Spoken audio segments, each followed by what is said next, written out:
This is episode 173 of the Double Cross Anime Podcast. I'm Whooper, and here's Mario. Hello, everyone. We're back for yet another First Impressions episode, this time for the summer 2024 season, whose premieres just wrapped up. I don't think there are any more shows that have yet to come out, except for, did you see anything about the Terminator anime? Had never heard of that. Really? Yeah, there's going to be a Terminator anime, which I think doesn't come out until, I don't know, like October or something? I could be wrong. Oh my god. But I guess that would be the show that was beyond our reach, since we typically like to record this episode once we're like 3 weeks deep into a season. So no Terminator anime, but we do have 10 other shows that we're going to discuss.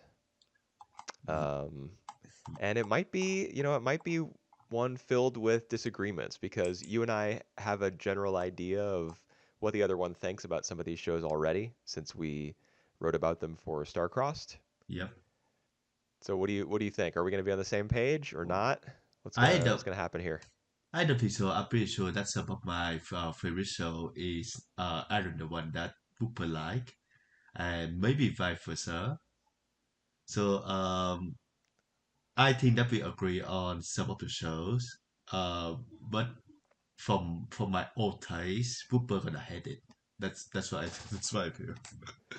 Well, we do, to spoil. We typically go in alphabetical order, but to spoil one of the shows, it's going to be the Monogatari series, Off and Monster season, which I think is an Yay. ONA technically. It's Yep. airing or it's being broadcast only online, and that's like Mario's all-time favorite anime franchise, one of them at least. Yep. And yeah, Yeah. I don't know anything about it. I don't particularly like it, Um. so Yeah. at the very least, we'll be different there. I think I'm cheating a bit because Monogatari is a sequel and just one of us have finished yet. So poor Right. Yeah, Whooper we who have typically to, don't do sequels unless both of us have finished the preceding season, but what the we heck? ended up doing this one somehow. Yep, I just figured what the heck because it's Monogatari and it's always a celebration. Right. Well, it's going to be a one-man celebration, I think, but we'll get there when we get there. Yep. So are we going by alphabetical orders? Yeah, think so.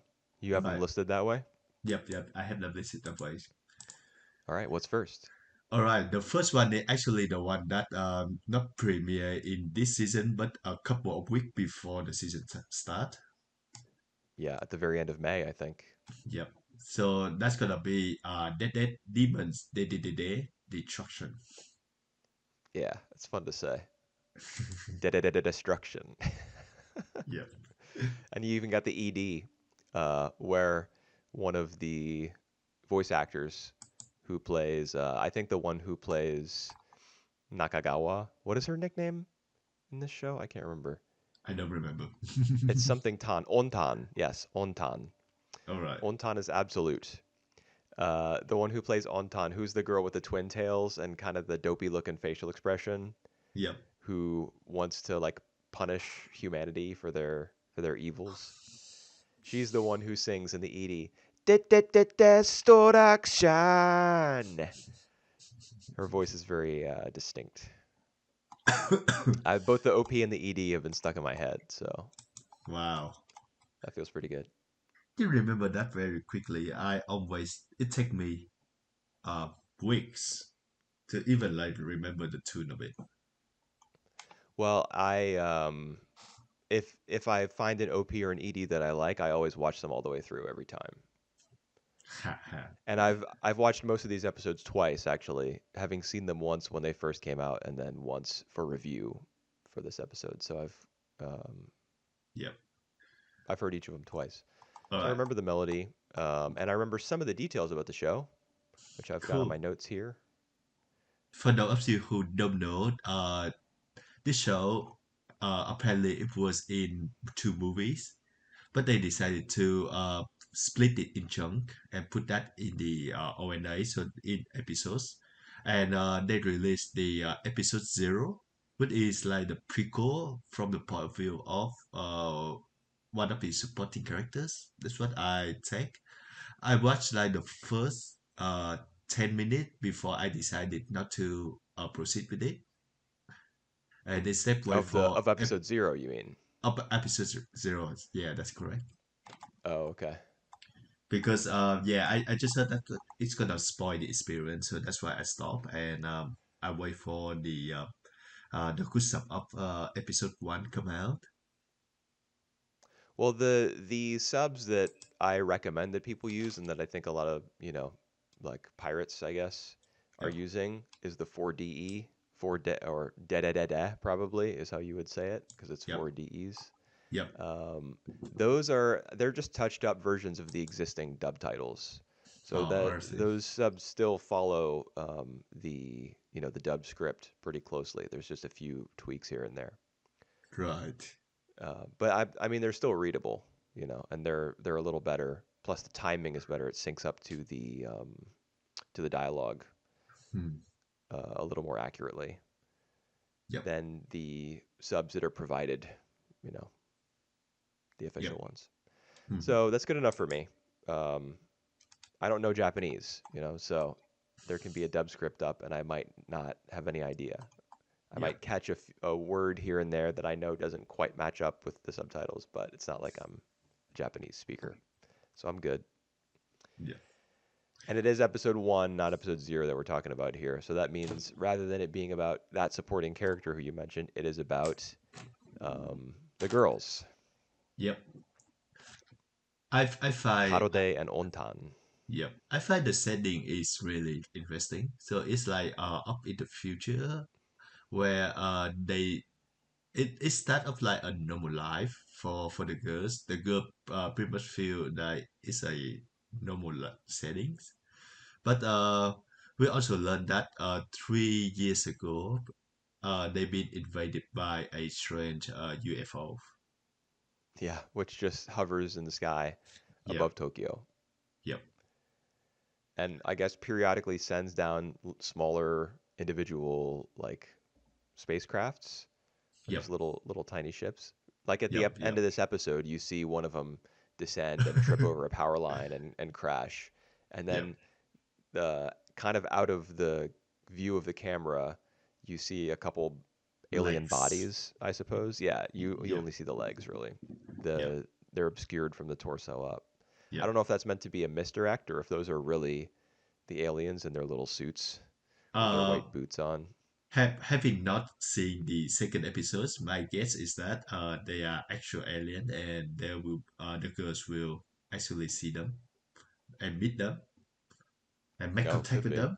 So that's That'd be pretty quick. yeah, that's true. There are Uh, 18 episodes, yeah, but we don't know the plot of this manga, yeah, we don't. I don't. which is good. It's gonna be Uh, nice to be surprised. There are probably gonna be some surprises in store. It mhm, is about aliens after all. yeah. What you make of Isubeyan? Oh yeah, Isobayan. Yeah, So I read the first volume of the manga, yep, and the manga actually starts out with a like a story within a story, where mm, as you start reading Dededede Destruction, the first thing you see at the beginning of chapter 1 is a like a comic strip of Isobayan. I see. So the same way that like when you read Watchmen, for example, the graphic novel about superheroes, within Watchmen, there's a comic strip, which is I can't remember exactly. It's like a pirate serial adventure about pirates. Hmm. So it's like comic within a comic. Here it's a manga within a manga. That's Isobayan, and I think the reason that that's included is because, um, well, I mean the author I mean when we watched Pun Pun, Yeah, do you remember those weird chapters that were kind of like shonen manga esque, where he was kind of parodying the idea of some of the characters in Pun Pun being part of yep, like a different manga. yep, yep, yep, It was the cult, right? The yep, people who were in the cult. yep. Here with Isobayan, it's something similar. It's just like through the medium of manga, the author is commenting on manga. Right. I because I don't know what uh in the manga strip that you just mentioned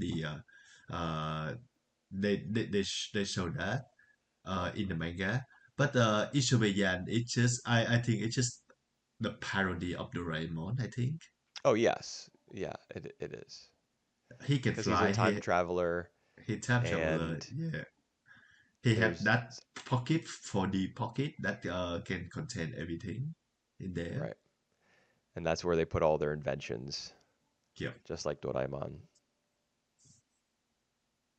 very interesting. Yeah, and he's got a little catchphrase. I don't know if Doraemon has a catchphrase. I assume he does because it's a Koromo Oh, anime. and he loved the rice cake. That's something that the Doraemon love as well. Oh, is that right? Yep, that's the very Okay. thing. Yeah, we did end up watching Doraemon. No, we did, but I I read Why did we not? Oh, because when I downloaded that torrent, I think like it didn't have all the episodes in the right order, or some of them weren't subbed, or something like that. and they're pretty short as well. They are just like 3 4 minutes per episodes. Hmm. Yeah. Well, as a result of the Doraemon, like the existing English translations of Doraemon not being up to snuff, I don't know much about it.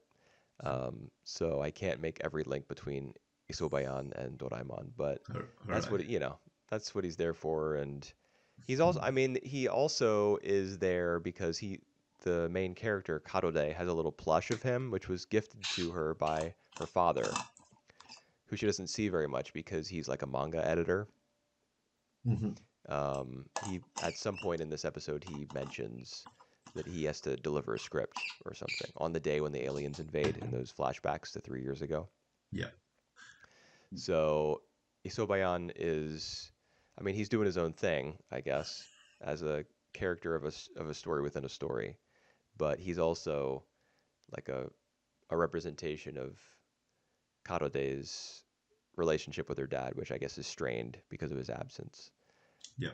There's a scene where she's playing like the a shooting game, an FPS, Yep. and her character dies, and then she reaches over for the her plushie and like hugs it. Yep. Yep. Yep. And then She just there's a flashback right afterward. okay. That's I assume that flashback is the one Yep. where her dad's like, "We're at war," Hmm. and she mistakenly thinks that he's talking about her video game, her FPS game, but nope, there's a UFO in the sky. Yeah. Well, um, I think that because we have already poo we can understand the tone of the show. Like I feel pretty much at home in some of the content that actually can feel a bit weirder to those who is new uh to this mangaka.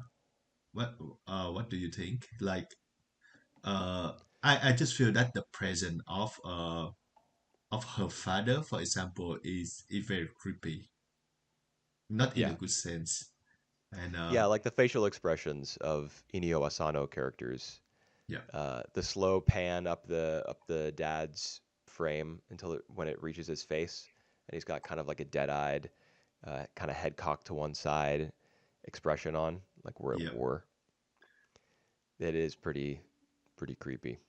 yeah, and But many characters, like even side characters or people who don't even qualify as side characters, just mob characters, I guess you would call them. For example, Karode and Ontan's classmates, not their three female friends, but just other classmates in the classroom. yeah, They have bizarre facial expressions. Asano yeah, doesn't. He doesn't really care to. It's not even that he doesn't care to make people beautiful. He wants to make people ugly and off-putting. yeah, yeah, yeah. I can totally see that. Yeah, I like that. I'm interested in that because it's Mhm. just so it's such a different approach. Yeah, You know, drawing a story gives you the opportunity to make people as you can make them look however you want. They can be as beautiful as as perfect, as ideal as the artist desires. But I guess he has a different perspective. Yeah, but it's fair enough. Um, in the first episode, we see a lot about Kanode, family situation. So we already talked about the dad who he mostly absent and who is like seem like he in another world. Like the way that the world is attacked by invaded by the alien, but he just go on to go to work because he has to. And upon open the door when he see the alien spaceship, he just the only thing he tell to candidate is just like stay at home, don't go outside, and he left. And Yep. I assume that they have never met each other again. He just disappeared. Yeah, And I'm assuming that that was when he disappeared. We don't know. I mean, maybe he came home and then left 30 minutes later, and then that was the last time they ever saw each other. But in any well, case, he's missing now. And yeah. as a result, there's a guy who wants And to marry uh, his soon to wife or be his ex-wife. yes, soon to be stepdad. Right. And then Yeah. we learn about her mother as well, who is extremely uh cautious. So she She's but agoraphobic. yeah, yeah, It means you are like obsessed with the possibility of becoming sick, or you always think that you have some sort of disease. yeah. So Yeah, she's definitely agoraphobic, and Kadode doesn't seem to be very good at tolerating that. yeah. Well, I think it's understandable for her, and I think that the show does a really great job to like show that kind of tension uh right in the first episodes. Like it's just something that you don't see very often in anime medium, the way they Yeah, approach it. yeah, conflicts between parents and children. First of all, there are a lot of anime that focus on teenagers, and the parents are not really a factor. Hmm. Yeah. But if the parents are around and there is a conflict between them and their children, it's usually either like played for laughs, Hmm. or if it's dramatic, it's way like super dramatic. It's like over the top. Yeah. Um, in this episode, even when Kadode's mother like yells for Ontan to stop the car, Yeah. it's not it's not like anime drama. It's just like kind of upsetting Yeah. It fit to real man. because yeah, because she herself, she's like not um, a capable adult. So it's not as though it's like a mother who normally cares for their child or is even capable of caring for their child who is having an inappropriate emotional reaction. It's like somebody who has a million hangups themselves Yeah. lashing out because they're not able to handle the conversation that they're a part of, Yeah. which is uncomfortable for me. Yeah. But I don't mind that. I think that's interesting. Yeah. Same way I think the weird character designs are interesting. Yeah. It's just very, it's very different. Yeah. And we got a whole lot about like the current day of Oran or Otan and Kanute, going to school and like just go through the motion basically.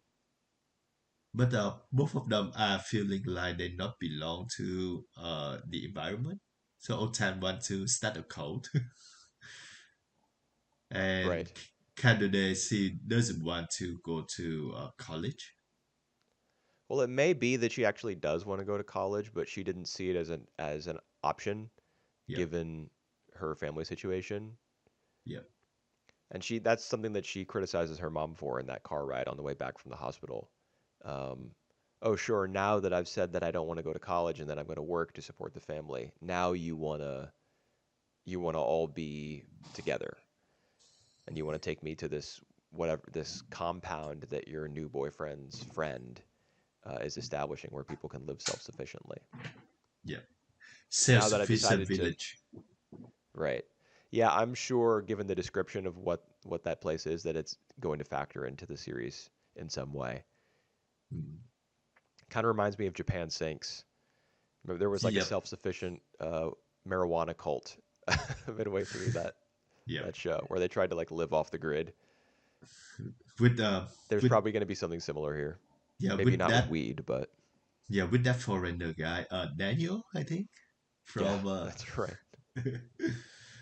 well, Yep. What a great character.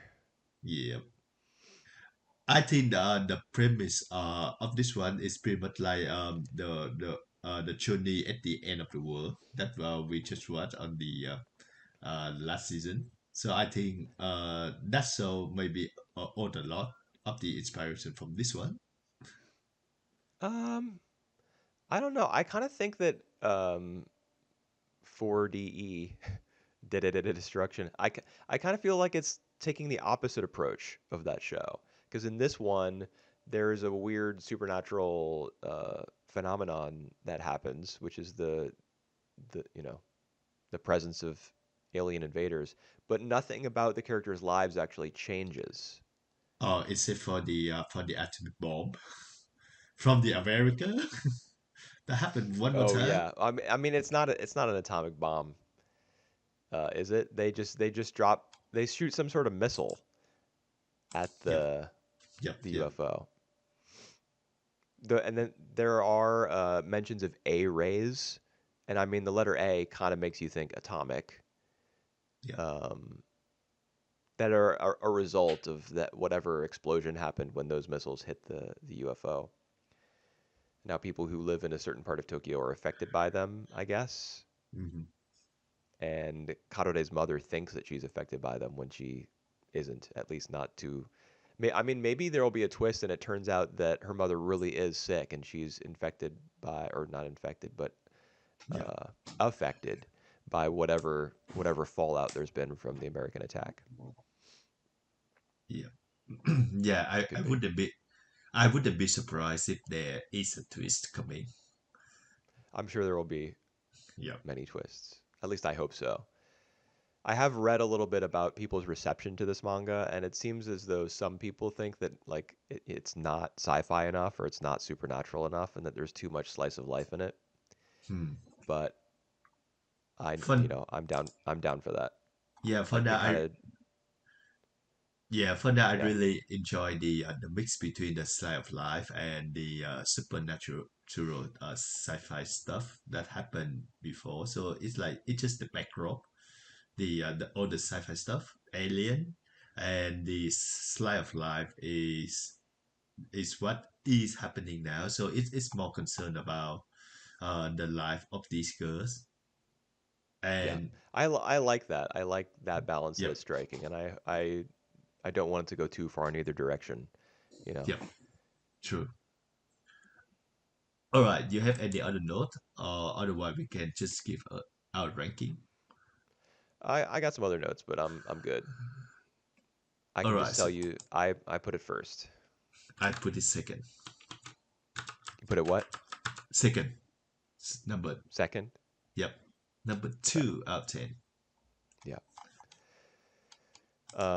Yeah.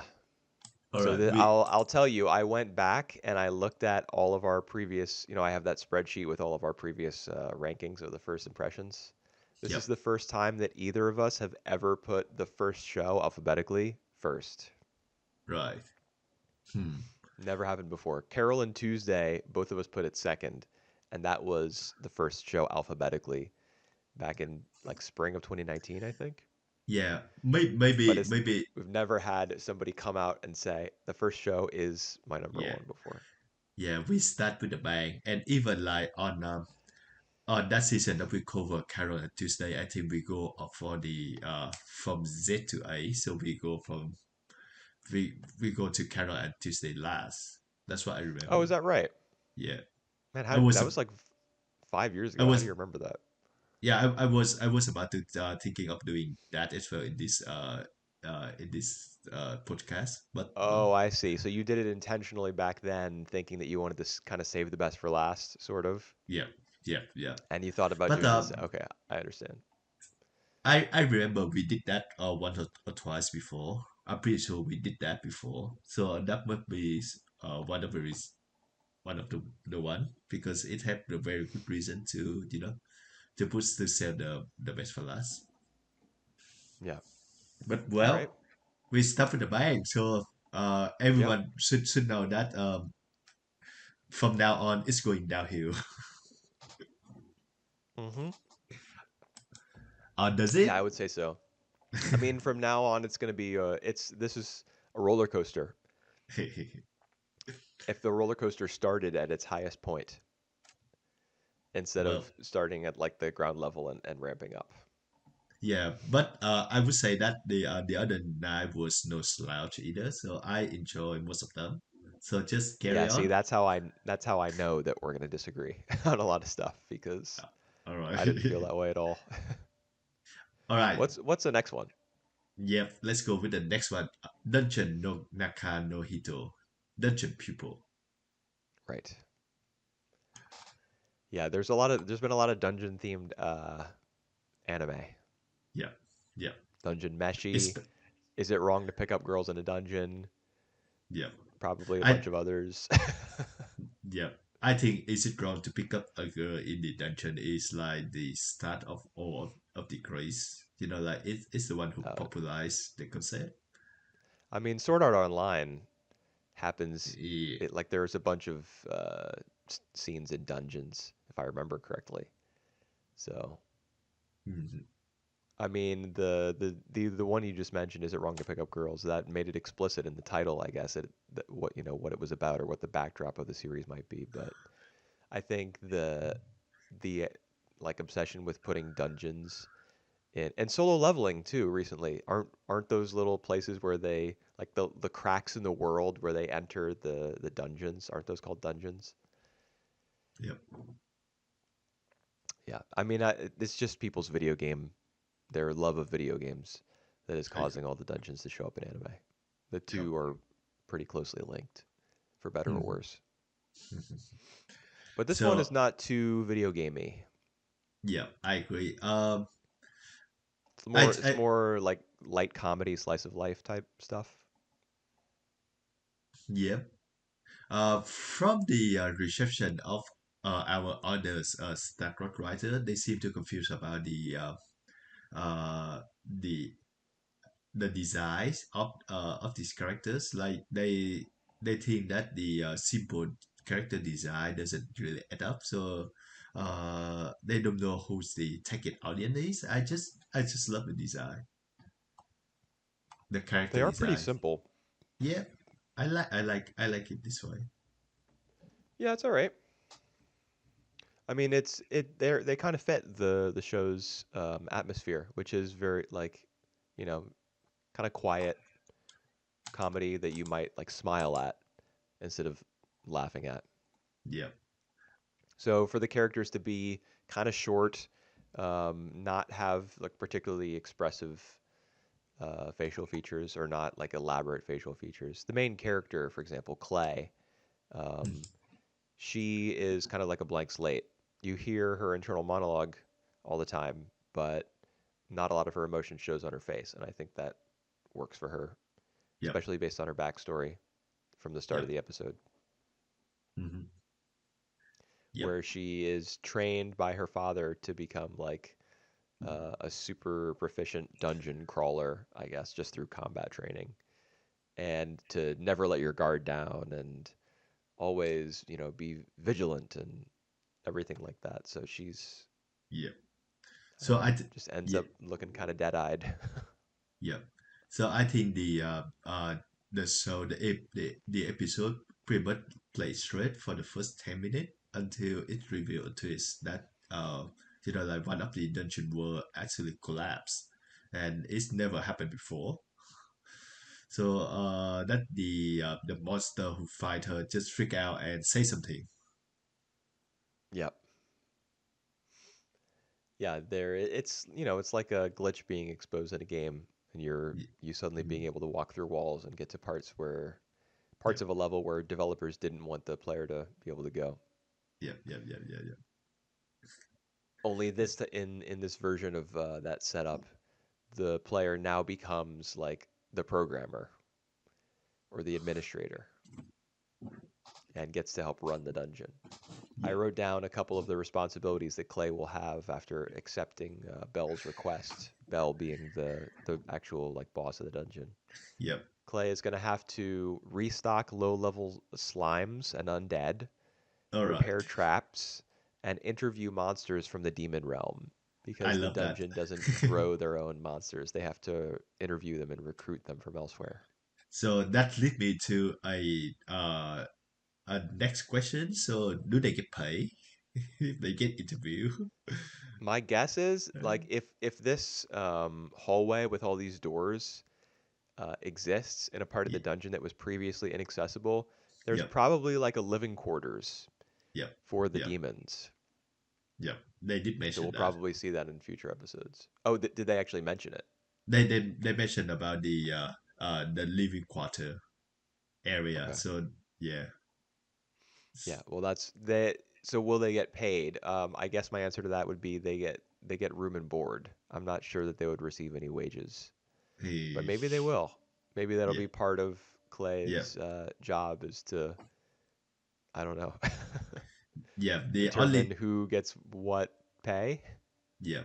Well, I really like the twist coming and like the shot of uh Choff that Clay about to do. The only thing that I don't like about the whole settings is that like when monster die, they turn into the money, the coins. It's just so Well, gimme. not necessarily coins, but it could be like jewels, right, or Oh gems, whatever they yeah, call them. yeah, James. Sorry, yep, that's I correct. think Yep. maybe they can turn into money. Not every monster turns into a gem, but yeah, I mean it is there are video game mechanics in it, Yep. recognizably so. Hmm. And I mean it kind of makes sense that you would see what the monsters turn into because if the show is, if Clay's responsibilities are going to be, very not like loose but more strictly defined and businesslike, Yep. then there has to be some sort of economy Hmm. in the dungeon. You Yep. know, True. there's got to be a reason for people to go down into it. There's got to be things that they can take back up to the surface. Um, and if monsters turn into gems or coins or money or whatever, that would be a reason for people to venture down there where they might lose their life. Yeah. And even better that the monster who got struck down is not technically dead yet, but maybe they just because they turn into the gem, maybe they just like transfer back into the demon dream or or something. So I think that's a good way to uh for them to come back. Maybe. Maybe. I'm not sure. Yes. There'll be lots to learn about how the dungeon works exactly, since that's the whole focus Yeah. of the show, the Yeah. mechanics of it. Yeah.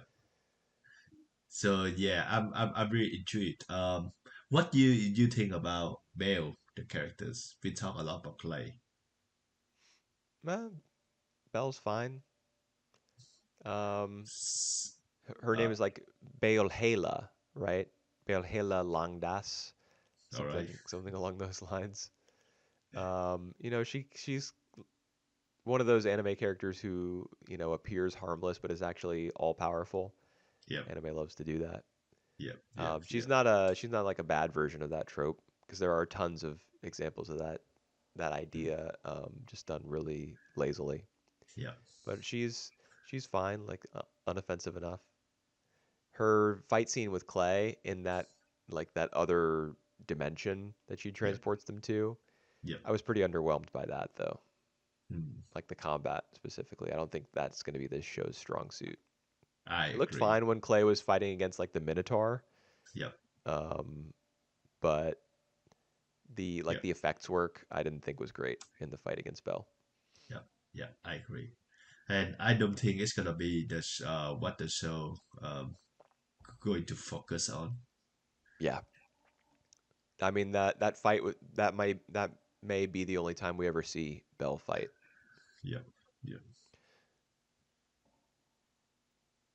True. So I'm really looking forward to see when this dungeon open up. So we see a lot more characters and we see more of like duty.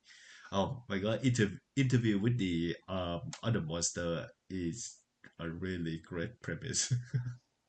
Yeah, you know, one cool thing that they might do, Yeah, like an approach that you might take as a script writer for the show, is you could have a cold open at the start of every episode before the OP, which yep. is an interview, Ah, like an that interview with a different kind of monster at the start of every episode, then cut to the OP, yep. then cut back to the show, and you know you've That moved away from that and you start the plot of the week. yeah, that's gonna be really smart, and that's something that I don't expect this show gonna be this smart. This playful to do that. But Well, well, surprise me is it's you know, just an idea. yep, it's a good idea. I Well, would they love to they see might that. do it. They might do it, and it might turn out terribly. And then you'll realize it was a bad idea on my part. So yep, really enjoy this one, and I'm planning to watch more of this. See how it goes. Okay. So what does enjoying it and planning to watch more of it earn it in terms of 1 to 10? All right, 6 out of 10. All right, for me it was number 5. All right. So far on the same page seems, but now we got a one where might not be. All right. Make Heroine ga Oosugiru, or Oh, is Too it? Many Heroines. Is that what you have next? No, what I have next is the inclusive samurai. But Oh, you went with English titles. Okay, we can do that. no, The Elusive Samurai. no. Let's go with the other one, the Mac heroine one. So I think it's gonna be more fun to talk about. Yeah. So this one in English is Too Many Losing Heroines. It's the first word in Japanese starts with M, make. Yeah, Um, but M- yeah. So Makeine. this Too many losing heroines. yeah, this is yet another show. I assume it's a light novel adaptation Yeah. where you've got a male high school main character who monologues to himself all the time, and he's surrounded by a bunch of cute girls. All That's right. the I that's the premise. I just want to ask you this question first before we start with the show. Uh, do you like Monogatari series? Um, I mean, I haven't seen much of it, but what I have seen, no, I didn't really enjoy. Do you like Oregairu? No, Do you like Bunny Senpai? no, and I don't like Uh, Classroom of the Elite either, so you don't have to mention it. so yes, this is not the kind of show that I think you would enjoy. Yeah, But probably not. There must have been a show like that though, like the uh uh Handy Guy, the literally me type of main character. I don't know if you've seen those sorts of jokes online about how the main characters of those sorts of shows, the ones you were just mentioning, are literally me. They're intended to be like relatable to, I don't know, I guess young men in the audience. yeah, There must be some show that I like that has a literally me main character and he's surrounded by. I mean, does Toradora count? Toradora. Not really. It's just like the two main characters, right? No, Well, no. it's the main character Ryuji, I think is the guy's name, and then there's three love interests. Oh, is it? Yeah, there's the blue-haired girl, there's the pink-haired Genki girl, and then there's Taiga, the short brunette. Huh. Huh. All right, maybe But that that show count. doesn't give off the same vibe as any of the others that we were talking about. That's I true. don't think. Haganai. Have you watched Haganai? I don't even know what that is. All right, what is the long title? Let me have a look. I don't have too many friends. I don't have many friends. Wow, what a mission statement for for a show. And then he Um, he had like a bunch of harems at the oh, end sure. of at the end of the episode. This is the show that I really hate. So Oh, really? You like Yeah. all the others though. I do like audio this.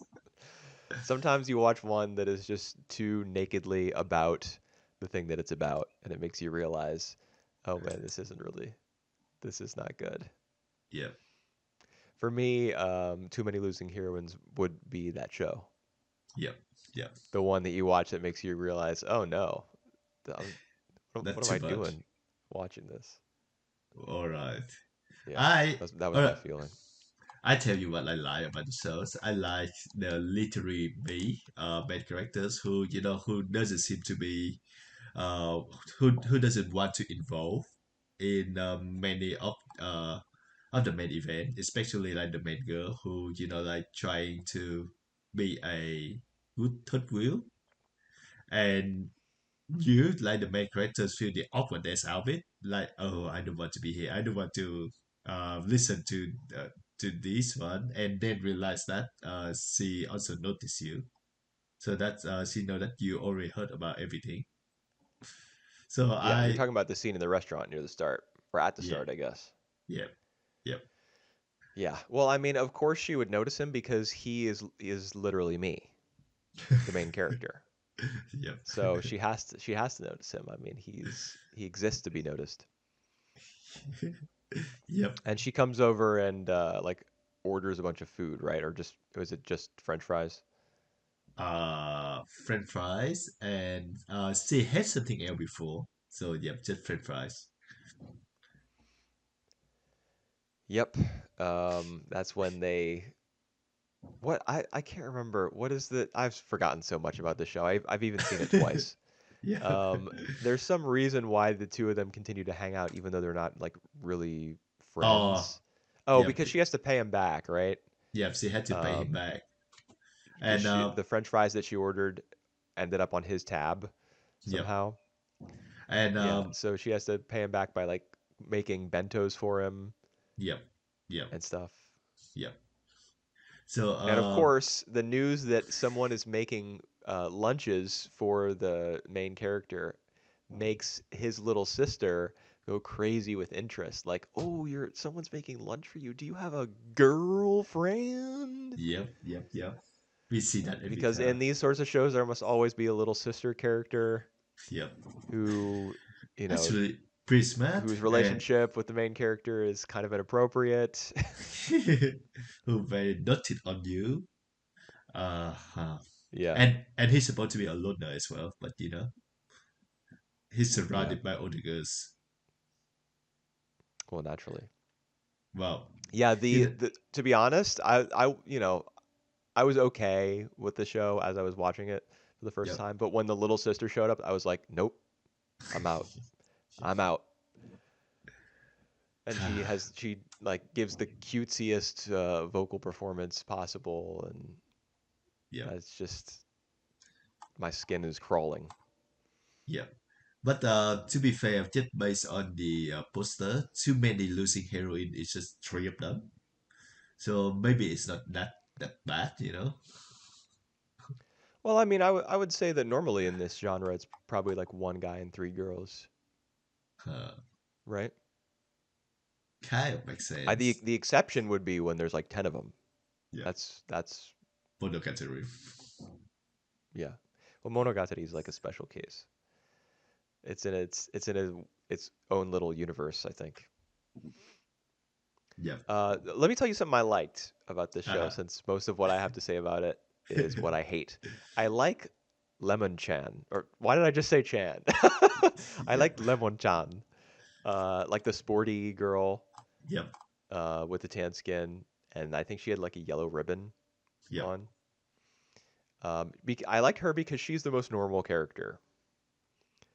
Is he? All right. Yeah, Let's go with she's the that. most normal one. She has a hobby that she's interested in, which is running track and field, and she's got a crush on a guy who doesn't seem to like her back, but she's not like freaking out about it or hyperventilating about it. She's just kind of normal, Mhm. and I think that's cool.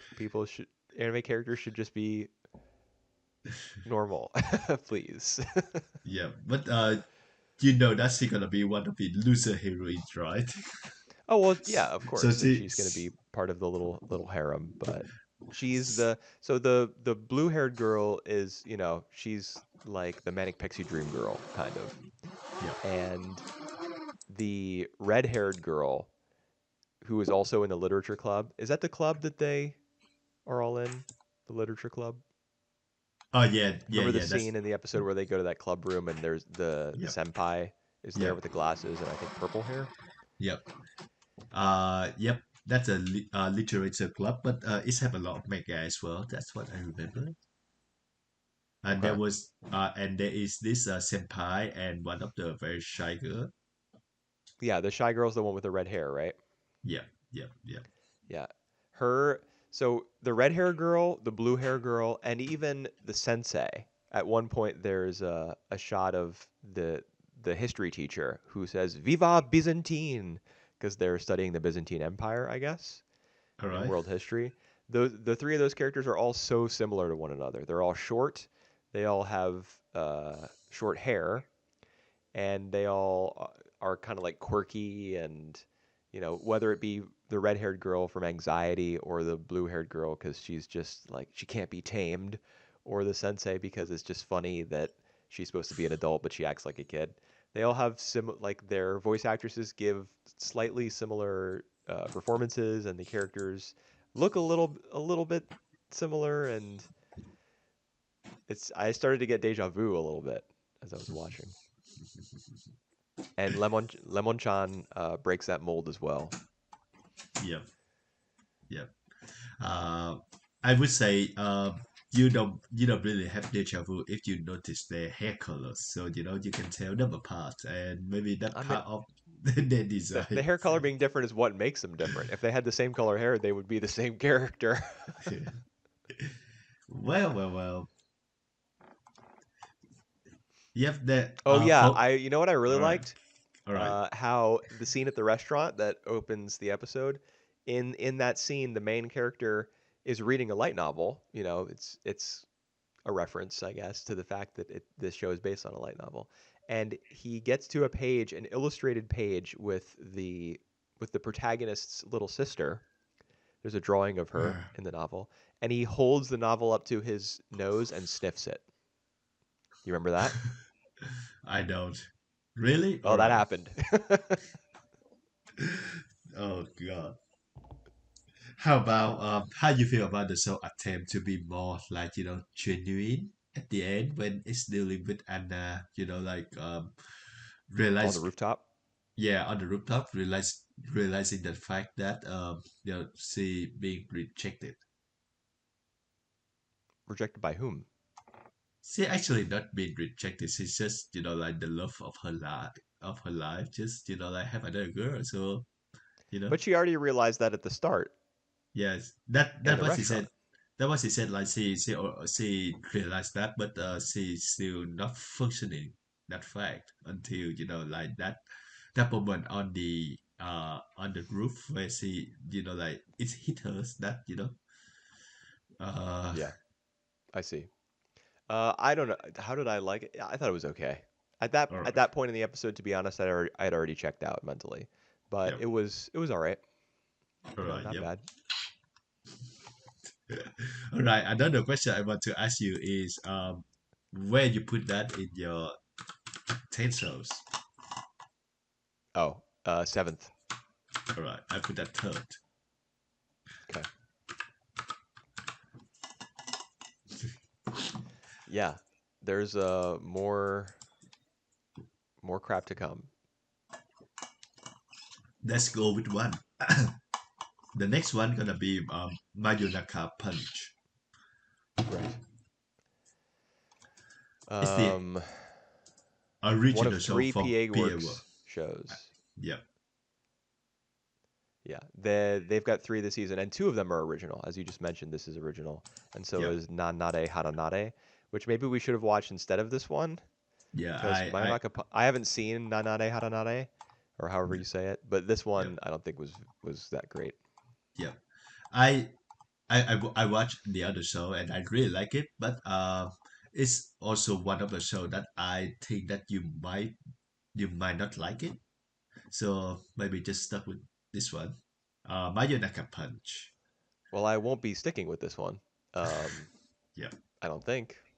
yep, We'll see how dire things get when we get to the end of the year and I'm trying to catch up on stuff. But I'm sure I'll have plenty of other options to watch besides this. yeah. So, This is another show about YouTubers, and I think I've already said this during one of our first impressions discussions in the past. But whenever a show revolves around social media or something, I'm just kind of like, I don't care. yeah. Well, to be fair though, I think the show does a pretty decent job of like showing the main characters. Her name is Life. As for Life, uh, and her anxiety about like being maybe cancelled by the internet. Oh, Live is the vampire. Oh shit, Masaki. Yeah, Masaki is the human main character. Damn. How do I mix them up? Yeah, Masaki. Sorry. I mean, you knew her name right away. Yep. Yep. Uh, yeah. So she got really upset by the comments of the people she doesn't know, and I think the show visually put it quite effectively. Uh, I With I them I floating around. yeah, with them floating around, with her feeling, like very at her discomfort. I just feel that like her obsession to be like to be recognized, if they put that into like a more raw approach, it can be really good. But I think they whenever the show wanted to make that as a comedy, so like just to lessen um her anxiety, it just doesn't work. So you have her like eating in the real restaurant and just bursting out, and then the person like the The server. reception, yeah, the server, the reception, they just tell her off, just go, oh, you are this girl in the internet, just go home. Why you don't need to make trouble in the real life, don't you? That something like that. And she was just like, yeah, all right, I like that scene all right, yeah, all right, because that what the server said at the restaurant was all true. yep, yep, So that's I mean that's why I liked it. I yep, because Masaki sucks. yep, and Twice she's assaulted one of her coworkers, yep, and it was captured on video. yep, And people left a bunch of on the mean live comments stream, about her. So in order to combat that, she created a bunch of sock puppet accounts yep, to like argue with those people or to post nice comments about herself under a different name. yep. Like, I mean, it's the internet, anything goes, I guess. But I would not want to hang out with Masaki. She stinks. Yeah. So Well, good for the server in the restaurant for dressing her down. yeah. Well, and even to the scene where Masaki, like when she see the other girls, ex member of the group, doing the live stream, she come over and like she kind of pull them over, when they doing the live stream, and it cut to the next scene where she, like she bend down, she just say sorry to them. Why don't they just make that like more aggressive to make it us feel uncomfortable? I think that would make it more effective. Um, what did you say she bows down to them? Yeah, so um like the very next scene, she says sorry to them, and she just like kind of like bend her back backwards, like it's just a figure of speech. So she just like kind of not pursuing her aggressiveness anymore. Remember that scene? Uh, And when not the other, I don't really remember that. all right, when the other two members just basically tell her off, saying that like you're not a part of our member anymore. So just we gonna Yep, be better off without you. that's probably true. Well, And then there is a vampire aspect of it that which I think just so far removed from what we seen. Yeah, I definitely felt that. I mean, I Mm, kind of like the vampire characters just in isolation. The like a vampire waking up after a 20-year nap and realizing that her best friend, who's also a vampire, has like kept their mansion by day trading stocks yep. is just a funny like that's a funny setup for like a vampire buddy comedy. Hmm, Um, so if you were to cut Masaki out of the show and it's just the vampires, yep. then I'd be like, I might watch that. Um, but instead we have Masaki, you know, being selfish and Oh, it just being a little stinker. yeah. Well, it's the vampire that is the deal breaker for me actually. So Well, yeah, because she's obsessed with the human character and like drinking her blood and stuff, and that is the contract that's formed between them. Like once we get to 1 million subscribers, then you can make a meal out of me. yeah, Um, at that point, I'm not interested either yeah. because I don't care about True. people trying to reach 1 million subscribers. Yeah, Um, but if you make the show completely different and it's about the vampires and it's not about YouTube and it's not about human beings, yeah. then maybe I'd be interested. I don't know, All right. or maybe So not. yeah. So two fake characters, one online, one need the recognition of online presence, and one is a vampire, make a connection to to become something real. But Well, I don't know. I don't think they want to become something real. If they were real, they wouldn't be searching for YouTube subscribers. If yeah, they were real, they would be like accountants or something. well, yeah. Alrighty. I put it 9 out of 10. For me, it was number 6. 6. There's for the show that you think it was like this. Yeah, including Too Many Heroines. Yeah, that's true. Yeah. All right, including the next one, I suppose. The next one gonna be Monogatari off Right. seasons. Yeah, it's the off season now. Eventually, it'll get to the monster season. I don't. How many episodes are there going to be this season? Was it 14 or? Yeah, they say it's 14, and I don't really know uh why because the off season they have like 3 books out that and it's already like over 14 episodes. So Well, it's maybe not they might not adapt every single one. They might just yeah, but um, you know pull from here and yeah, there, like different chapters. If it's a bunch of side stories. yeah, yeah, that's true. In fact, this episode that we what does Shukihi undo is pulled right in the middle of one of these uh one of these books, so it's not the first one being released. Okay.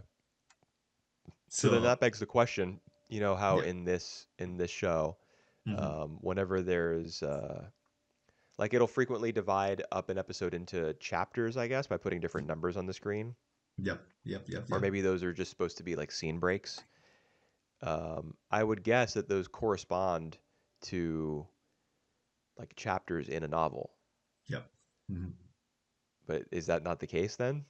I think it is the case, but So for this episode is based on a chapter which then has little sub chapters in it. no, it's based on so like one book. They normally have for side story. They normally have like three stories in there, if you know what I mean. And for Okay, one story, they have like a few chapters. I So see. this Well, one there were is 8. I know there were 8 chapters in this episode because I wow, remember the scene where, or the shot where the 8 falls on its side and becomes an infinity symbol. yeah. So yeah, I feel I feel bad for you because you need to know some of the previous information in order to process these episodes, which I think you don't have that. So Sukihi is Araragi's uh, sisters, and she is a phoenix. Right. Yeah, that's her Uh, oddity, is she's the Phoenix. And then yeah, her apparently she has like a stuffed plushie that the main character of this episode, I would say, inhabits in order to keep an eye on her. yeah. So that's the flushy. Actually, She's Kaiki's sister. no, no. She tell Kaiki as a brother. She regard him as a brother, but she actually a another oddity. And from what I understand, she a corpse. So she's just a body, and then someone put a soul into that body, and that become her. But Yeah, but then yeah, why does Araragi's little sister think like refer to her as her plushie? Like what happened to my plushie? yeah. Because at the end of the of the main seasons, she been assigned to be Sukihi a plushie in order to observe Sukihi Yeah, but if she's a corpse with a soul in her, how does that corpse become a a stuffed plushie. person? Is that just like a perception thing that Yeah. Araragi's sister only perceives her as a plushie and really she's just a corpse? And if so, why doesn't the smell affect Araragi's sister? No, she just basically a course, but she she an oddity, so she can transform into a plushie. I mean, like she doesn't have any emotion. She's the kind of character who doesn't show any emotion. So, uh, except when she eat ice cream. So so it showed that, I can't but blame her for that. Ice cream was ice cream's good. delicious. But yeah, so that's just the start of it. The whole thing in regarding to that is that she been exposed by Araragi's sisters, and she have to do like she have to do some scheming in order uh to Convince her think. that she's a magical girl Yeah, that's true. Yep, so that she can make that her new cover story, yep. essentially. And Yeah. there's a whole lot about like she meeting other characters. I assume that most of them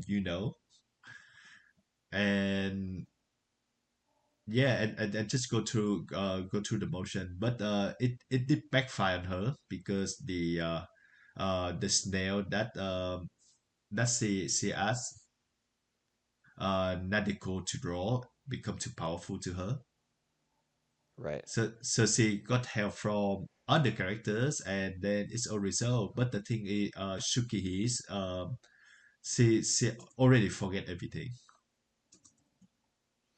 I just actually just describe the whole plot to you. I remember. I think I remember at the end her forgetting everything. I vaguely remember that Yeah, because doesn't it repeats? Doesn't isn't there kind of like a? It's not a time loop really, but she just forgets, and then yeah, at the very end of the episode, the same thing sort of happens. yep, Like she yep, yep, comes home from school after not really feeling it, yep. and then she sees that her doll like Eating has the ice cream. ice cream. There's ice cream everywhere or something. Yep, yep. I think the second time we see a whole lot more ice cream in the bed. Yes. There's some line of dialogue about that, like she wants to finish it all in one go, so to eliminate the possibility of this happening again, Yep, and it something did like happen that. again. Yep. Yeah. So my question is this going to be like an endless eight situation where they keep doing the same episode over and over? No, I don't think so. I think it just the one off. But Right. it's funny to think that it's gonna be happen that way. It's gonna be the end on the endless loop. So I assume that some of the other off-season, little short stories that will be adapted probably will not involve these two characters because they're going to be busy repeating the same events over and over. Yeah, yeah, that's true. But if you already watched the second episodes of the off season, which I know that you know, No. uh, they already been like focused on the new characters uh with that girl, that doll girl, Yasugi, she's appear as like one of the main character as well. Uh, I don't know what any of that means. She's a new the one person you were just describing as a new character to the franchise. No. So she's one of the main characters in the new act. Okay. Yeah, I don't know who that is, but I'm fine not knowing. Yeah, no, that's fine. I'm good. I'm good with everything going over my head.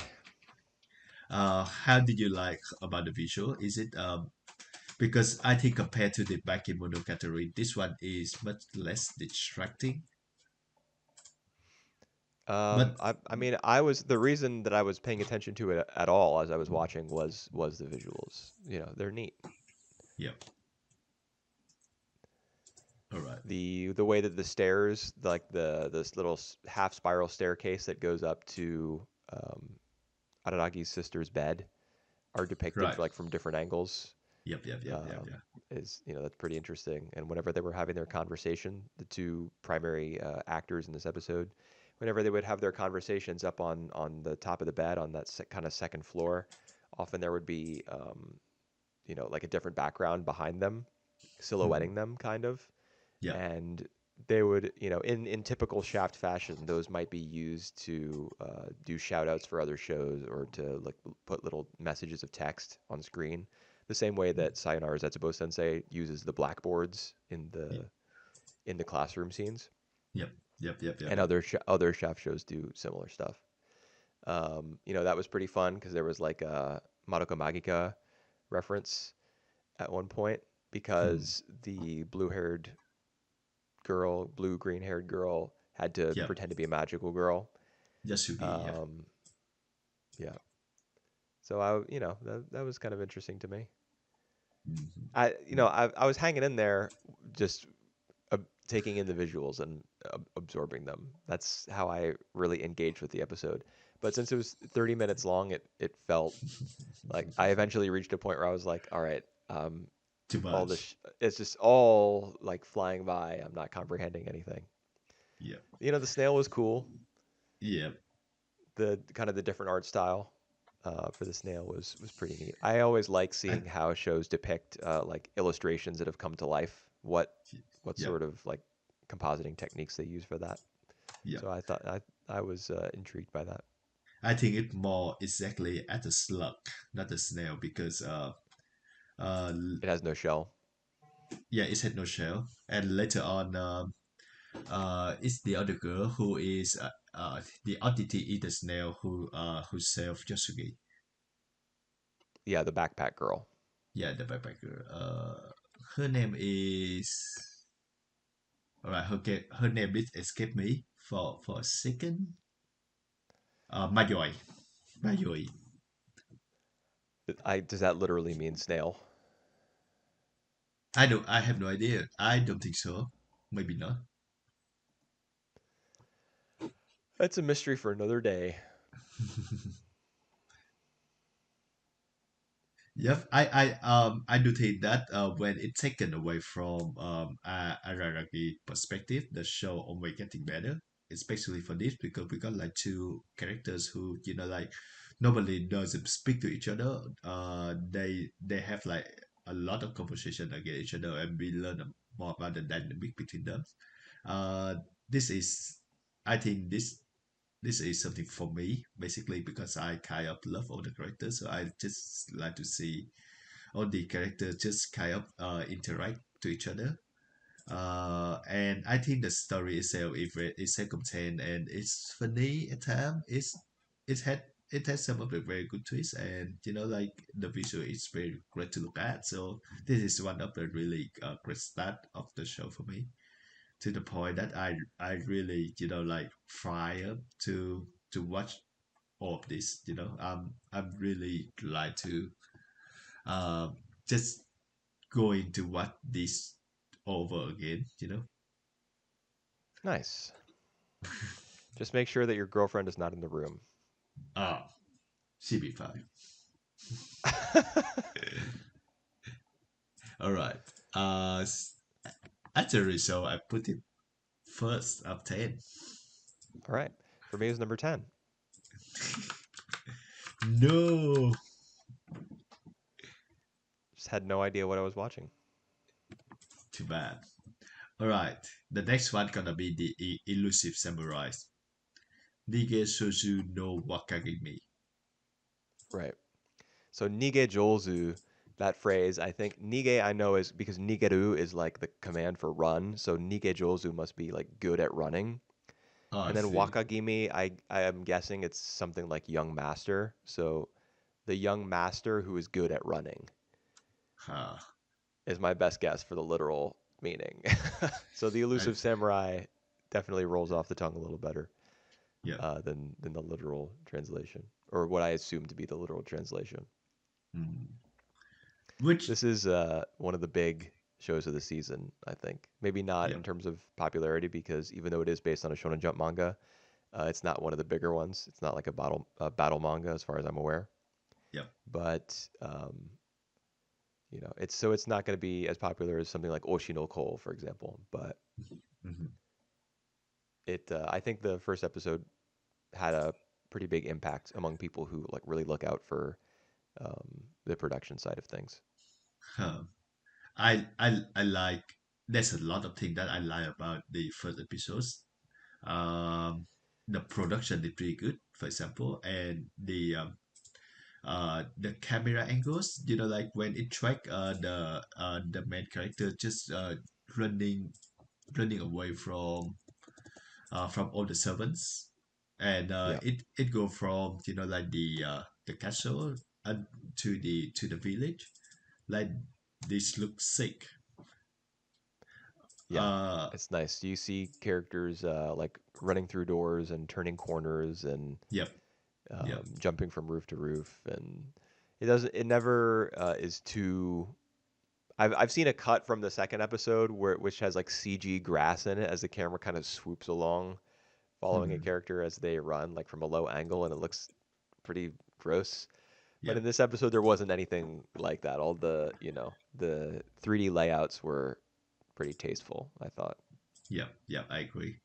And yeah, even the background look great as well. There's always a lot of things to learn. When they go to the village, when he is inside the castle, they all look great. Uh, I also like the cut. Like when the main characters, the his name is Tokiyuki. How Yeah, how? All right, just go with that. When his brothers, half brothers, like just Kunitoki. Yeah, all right, thanks for that's the that. half brother's name, Kunitoki. Yep. When he just play with the ball, and then it cut to that of the head of someone's, I it. think that was actually Kunitoki's head Oh, is because it? he has the same hair tie. Oh, It's god white and it damn. has the two wings. Right. It make So I think it made that's a lot more sense. foreshadowing the half Yeah, brother's death. yeah. And then we see like what happened later on. It actually kind of shocking as well, the way it depicted in there. Uh, yeah, that's part of the point as well. So I think the show transition from like what we see in the first 10-15 minutes to the last part of it actually kind of jarring in a good way because it foreshadowing and it makes sense. So thank Pardon me. you. No, good. Um, yeah, so I like that a lot, and I think that's like the show strength as well. Yeah, I think I agree. But there's also something else like the comedy doesn't work at all. Yeah, That the guy, priest yeah, Yorishige is his name. yeah, Yeah. Speaking of jarring, he is he. I think his presence in the episode is the kind of the universal complaint that people have had about the Elusive Samurai's premiere. mhm, Um, and I understand that. Personally, I like he didn't really bother me that much. I can mhm, easily identify him as the annoying character. yeah. But I kind of tolerated him, I guess. But He's not great. yeah, but that's the thing, right? Like, how do you put his character into this kind of story? Like making him an impact, and because he just come and goes, and like how to make him relevant to the story. So Well, he's very relevant because yep, well, he serves uh, the clan, the shogunate, the Kamakura shogunate, who were in power during this time in the early 14th century in Japan. hmm He's like when we first see him, he explains that he was off somewhere praying for the success of the Kamakura of the hmm Hojo clan, yep, and he had returned, and he came to inform Tokiyuki's father that he had come back. So now he's going to shelter him in his own country. He says in Suwa, which is a territory in Shinano. Now I don't know exactly where that is, but based on the way that he explains to Tokiyuki that he's going to take him in and shelter him, he must have at least some influence in that place. Um, yep. like to be able to say, I'm going to take you to my, my region, I guess, and keep you safe. Yeah, that's the thing because his role is very important to like to this first episodes.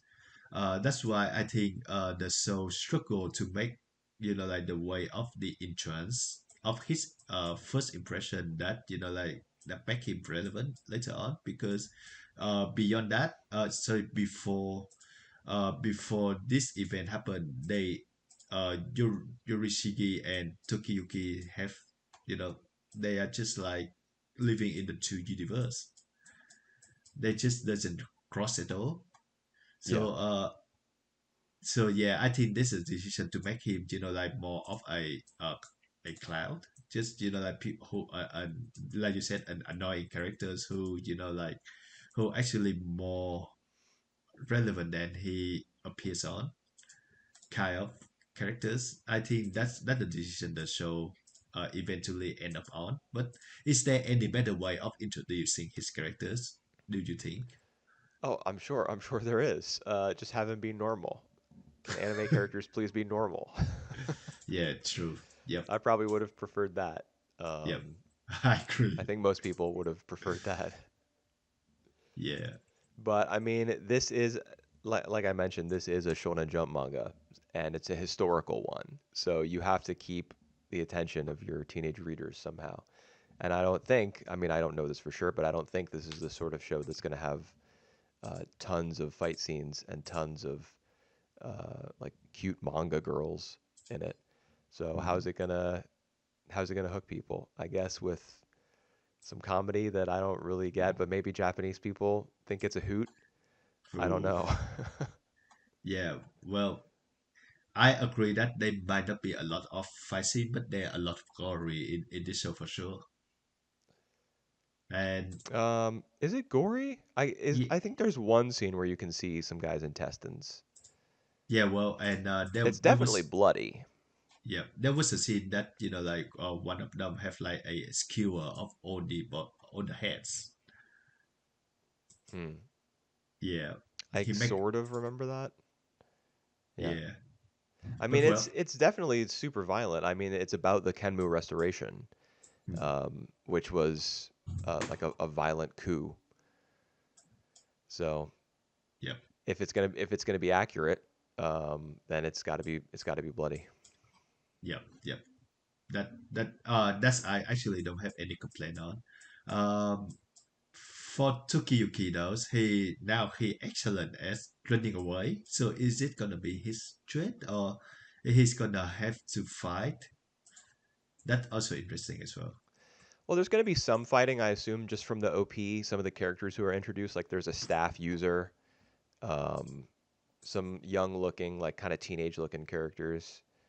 I was surprised that Tokyo. But speaking of characters' ages, I was surprised that Tokiyuki is 8 years old in this episode hmm because the when the priest prophesies that in 2 years, when he turns 10, he will become like a great hero and alter the course of Japanese history.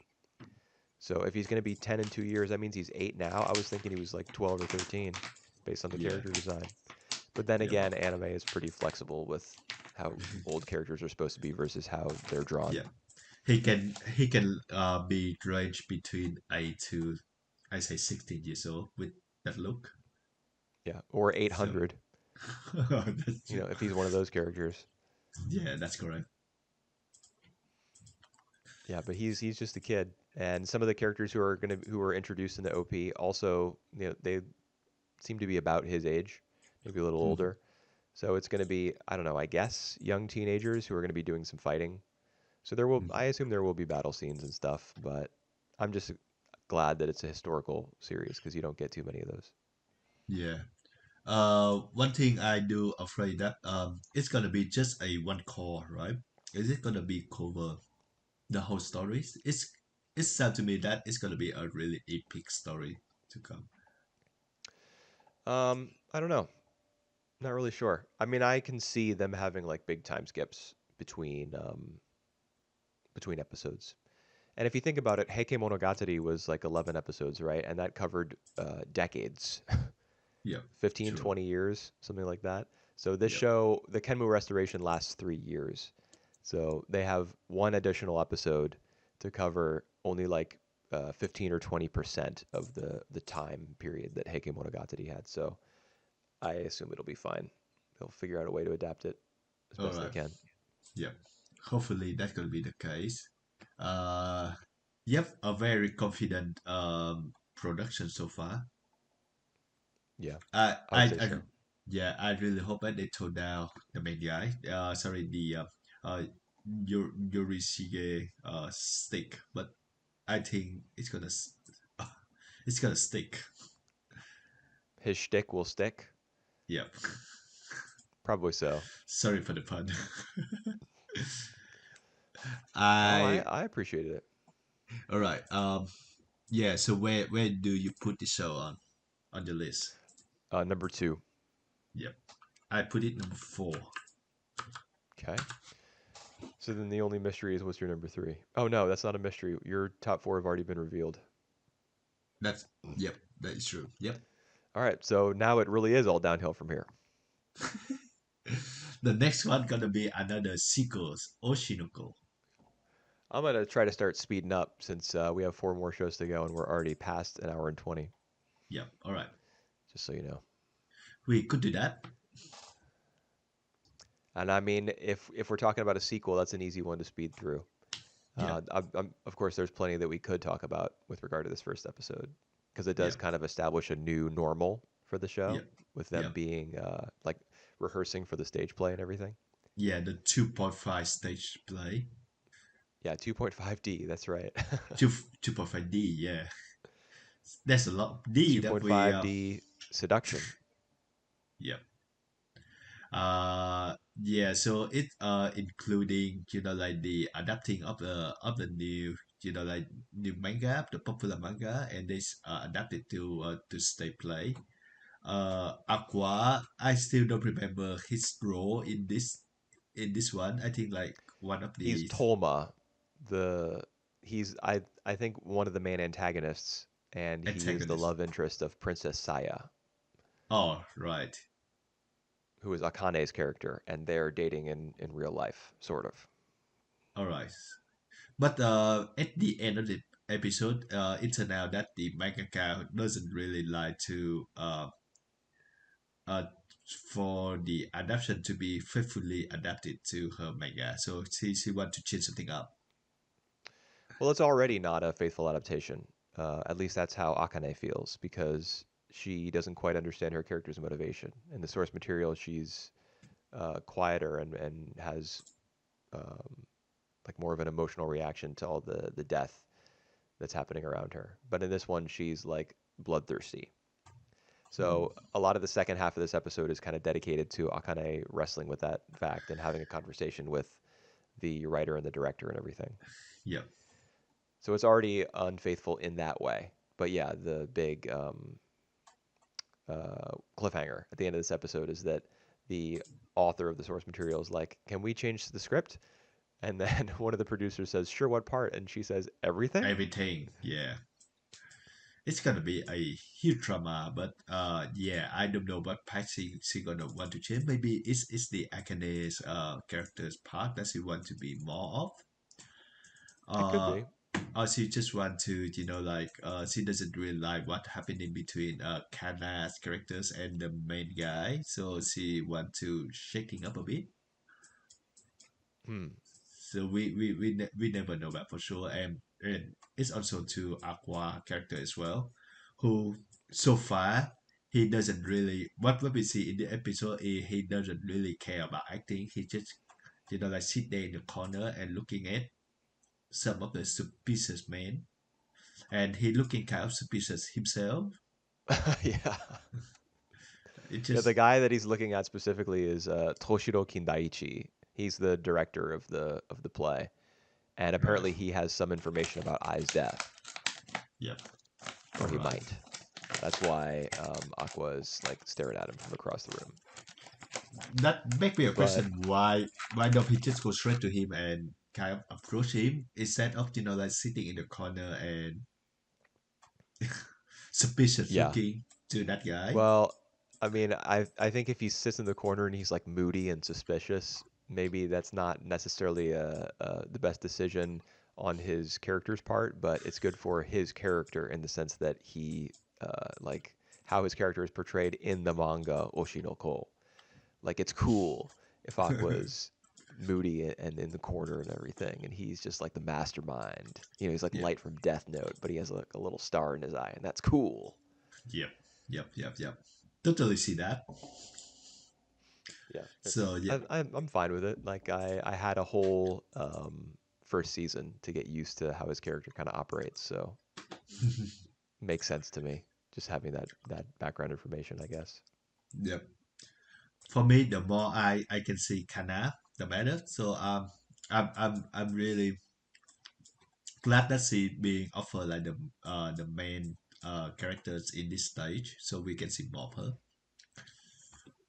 Yeah, yeah, All she right. does seem to be when like this show is not strictly in Aqua's head. We hear Hmm. from some of the like the writer and the director and the producer and stuff. Sometimes And we hear even their inner thoughts, yep. and they think to themselves, "Oh yeah, I mean everybody here is really good. Everybody's raising their game." Um, and I think they specifically single out Kana and Taiki.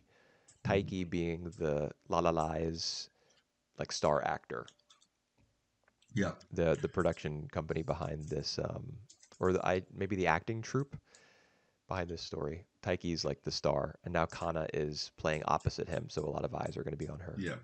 We haven't really seen a lot about that techie characters though, so we don't know him for sure.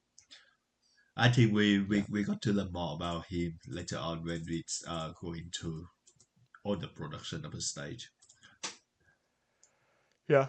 I So assume yep, we'll learn more about him, hear more of what he has to say, and you know all that. yep. All right. I put it 8 out of 10. Wow.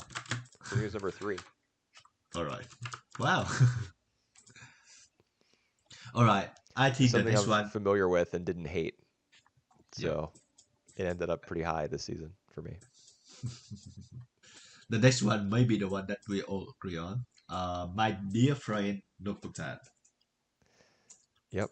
Or do you want to sing it with me? Nope. Okay. You can do it. You can do it by No, I'm yourself. good. I already sang at one point earlier in this episode of the Dededede destruction discussion. So I'm good. I won't do the Shikanoko Nokonoko thing. That is what made this show famous, I think. The OP just circulating everywhere on social media and stuff. Wow. And I was kind of interested in it coming into this season, but I watched Oh, this first episode and I was not about it. yeah. Well, B two. I was interested in like how this show gonna like break everything up, but I claim maybe because of the sub, because I'm pretty sure that the sub we watched it wasn't that good. Yeah, it But was pretty bad. And then again, many, many. different fan sub groups, Yep. groups in quotation marks, because sometimes it was probably just one person, Yep. uploaded their own versions onto the internet, and none of those were particularly good either, in my opinion. Uh, so All right. So it's not funny to begin with. It can be bizarre as well to watch. Like we have this girl. Is that Nokotan. Wait, no, hold on.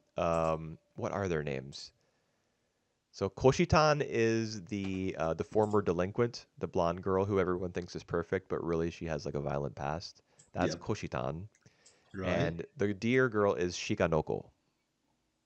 Yep. All right. So Koshitan, we follow the point of Koshitan, who like you said, want to be a good girl, the perfect girl, but she a former delinquent, and then she meet this girl who is a deer and who is can smell the delinquent of her. Right. Uh, right. It actually funny when we say that, but the presentation of it is actually not that funny at all. And then she just I think they meant to be a parody of the truth that she's the new student as well. But the way the show that by like having her just knock down on the door, supposed to be Right. like super dramatic, it's not that working to me either. So like I just think that the comedy is not working to me. I thought that shot was fine. Yeah, It was all even right. even the scene where Koshitan just see a girl who hang herself. Uh, Right. And to it was just her antlers were tangled up in the power lines. Yeah, that's right. Yeah, I think that's fine too. All right. Um, I mean, the Ye- show didn't. I didn't really enjoy it. It didn't really work for me. But I think those scenes are fine. Like on a different day, maybe I would have laughed. What I really don't like is the way that Shikanoko acts in moments that aren't like explicitly comedic. Her little baby voice and Mhm, everything about her is just like there's no sense of normalcy surrounding her character, and I feel like there mhm, kind of needs to be. So that when she acts out and does something crazy, there's a contrast between her bizarre deer self and her more normal human self, let's say. mhm. And this show doesn't really have that.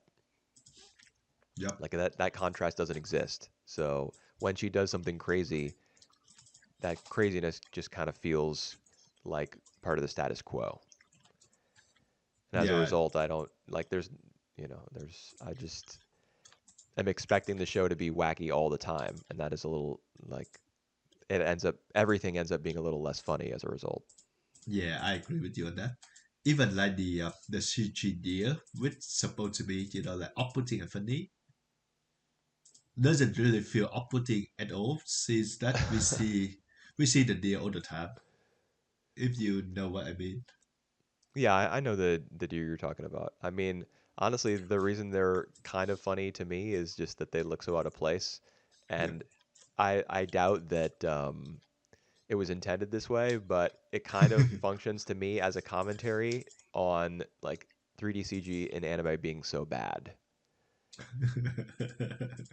When I see them, I'm like, ah, yes, I see what you did there. I don't know if the show really intends for me to feel like I'm in on the joke, but that's how I interpreted it. All right. Uh, yeah, and I think worst of all, like I don't really care about both Koshitan and Shikanoto well enough to like really stick with it. Well, I mean, I don't care about either of the lead characters in Pop Team Epic, you know, Oh, quote unquote care. yeah, I'm not interested in their like inner lives and their personal struggles or anything, but yeah, still like the show. Uh, uh, I just don't think that either of the two main characters are particularly funny in this show. That's the yeah. problem. Mhm. But I think people are loving this, honestly. Really? Just All generally right. speaking, yeah, I think people are digging it.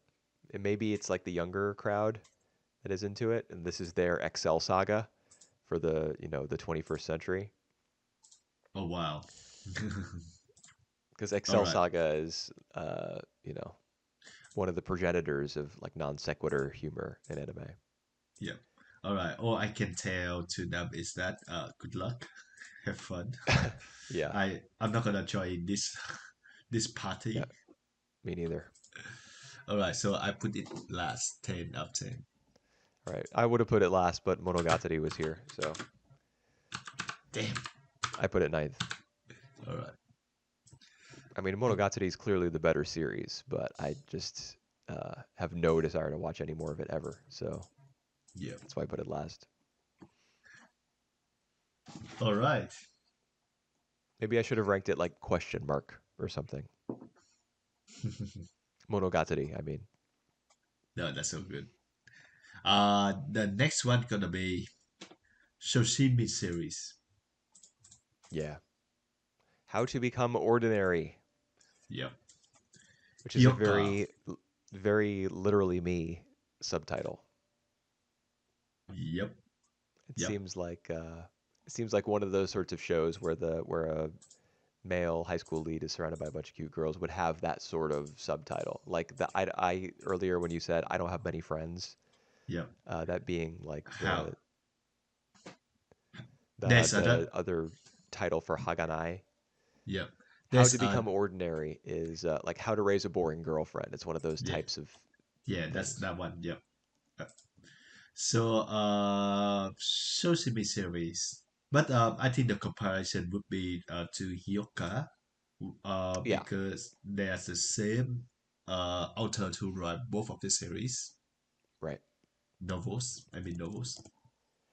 Yeah, and you get that feeling from the first Yep. episode because it's about a like a low stakes mystery at school. Yep. Yep. It was Uh very low stakes in my opinion. Like the girl who's what was it called? Pochette? yeah. The name like her bag or her purse, whatever it was, had a name, like a fancy name. I Oh, think it was Pochette. all right. I'm just Yep. gonna call it a bag. Her bag got stolen, and she didn't even really seem to care that much. That's true. Yep. So It I really didn't feel any sense of urgency as far as its recovery was concerned. There is a urgency though as the main characters. I name him Kobato. Okay. Uh, just he have to be quick so that he and the other girl can go to get the ice cream. No, the ice cream, the cake. It's like a strawberry tart. Yep. Yeah, that's very urgent. I I don't understand how that works.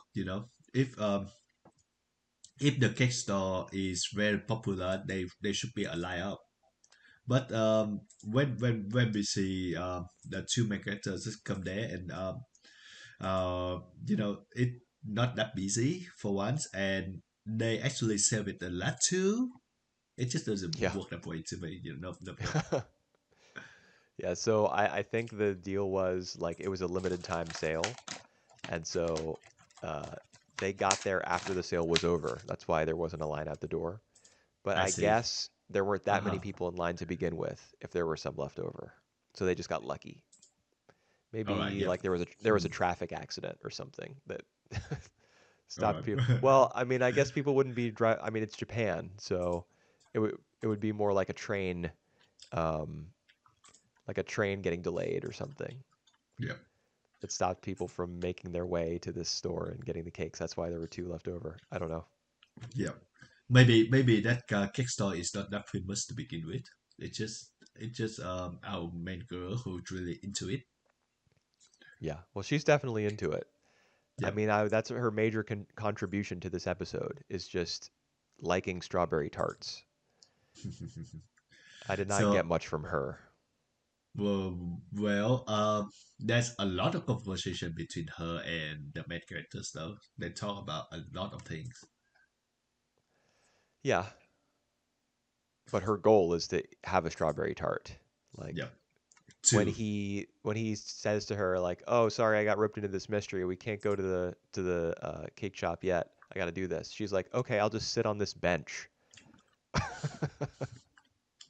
She doesn't Yep. go with him, help him solve the mystery. She doesn't like text with him very much as he's working to find the like discover the location of this girl's bag. She just sits on a bench, and as a result, she happens to see the culprit. Yeah. But I just in general, I was like, you know, Yeah. The she's thing. a bit of a nobody in my mind. Well, uh, agree. Yeah. The thing is, their relationship is not that clear either. So they're not couple, but they are friends. Like it to the kind of I think she was like, all right, it's a Kobato affair now. I don't want to mix up in that, so I just gotta wait here. Kind of Yeah. that. It could end up working to the show's benefit that their relationship is not clearly defined at the start. I I agree. I agree. Because it gives you the opportunity to learn more about them like slowly over the course of many episodes, as opposed Mhm. to having everything dumped on you right up front. So that you know, personally, I was like, I don't know who this girl is, and I don't really care. That was my feeling. But in the long run, it could work out. Yep. How do you think about the case that he had to solve this time? The Oh, snake. speaking of not caring, Is it that worse?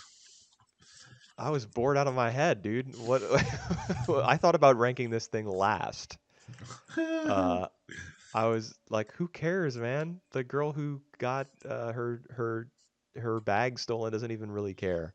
It's his friend Kengo, Yep. who is I don't know why he's so gung ho about it. I assume that he has a crush on the girl whose bag got stolen, and he's trying to like be a big man and show Yep. her that he wants to get her bag back and stuff. Uh, He but just take he just take it too seriously, and even like the whole thing, like that guy who want to confess to her, so put the paper on and then change his mind. It's all so. oh, I forgot that there was like that's right, a romantic confession element. Yep. Yep. Yep. Oh, so the guy who stole the bag, he wanted to confess to the girl who owns the bag. Is that Yep. right? Yep. Yep. So the whole Okay. thing, yeah, the whole thing is that he want to confess, so that's why he put the paper of like confession in there. But then he changed his mind. He want to So he had take to it steal back. it to get his thing back. Yep, he had to steal it, and he would have thought that like after she doesn't find the bag, he just take the paper off and put it somewhere, but can go being gung ho, try to find it. So that's why he doesn't really have a time, or he cannot do anything else except for going along with that, and that Right. all the complication happens. Yeah. Okay. Yeah, it's kind of coming back to me. In fact, I'm remembering the scene outside. It's kind of outside like the baseball team's um, I don't know, locker room, changing room, whatever that little structure is, and there's kind of a little shed outside of it that the bag is slipped under. Yep, yep, yep. I don't know Um, why. I don't know why though. Kobato can locate that. That's where the bag yeah, I didn't is. understand that either. He like walks by it, kind of looks over at it, and then all of a sudden he's like, "Oh, I know where it is." How did you figure that out? What? I didn't Yeah. understand that. Ta-da! Here you go. Yeah, It's it was I'm an me who anime put it detective, there. baby. I know everything. Yeah, But that yeah, was kind of weird. And I also remember the scene where okay, so Kobato like retrieves the bag yep, and you see the envelope inside of it. And as soon as you see that envelope, it kind of like if you've seen enough anime which have like yep, confessions where people like present letters or envelopes to people, immediately it registers in your head like, oh, this is a there's a love letter in there. yep, But the show like beats around the bush for like a minute or even a minute and a half, 90 seconds before getting to the guy's confession that, oh yeah, that's actually a love letter and here's the reason I did all this. I remember that scene yep, specifically like taking way too long to get to the point. yep, yep, yep, yep. I think shows like this have that habit to just like beat around the bush and just try to be sound smarter than it actually is, or smarter than the case actually is. Like it. This is a very simple one, Yes, but extremely they simple. Too simple. yeah. Well, they make the whole 20 minutes out of that, so good on them. Well, not the whole 20 minutes because there is a cliffhanger Oh, yep, at the cake shop, right? yep. Whereas all her cake is now, like down to the I road. wasn't totally clear on that. There, those weren't their cakes, were they? Their cakes, yeah, no, no. So the whole deal is that that you remember that the whole gang who was talking Yeah, in those front three of dudes. Kobato, and then one of them who left behind because they forgot to bring something or something. But the deal was that he stole the bike from Kobato and then dumped the cake to the crowd and left off. I don't remember it happening that way, but I'll take your Yeah, word for it. yeah, no, I'm pretty sure that that's what happened. Okay. Well, I mean, obviously Cliffhanger. that's not acceptable. Osanai sat on that bench and waited for hours Yeah, just to get yep, those cakes, man. And now you're yep. gonna throw them on the ground. Oh hell So no. We're about to solve the mystery. We're about to solve the crap out of this mystery yeah, of I'm revenge. I'm interested to see how the show go from here because it's just like a very total whiplash compared to what we've seen so far. Like it's end off, like the cake being thrown off to the crowd, and just kind of end from there. I didn't really get whiplash from it, I don't think. Yeah. All right. It's just I don't know what to say. I give up. All right. There's gonna be What's your another ranking? mystery. What's your ranking on this one? Eighth.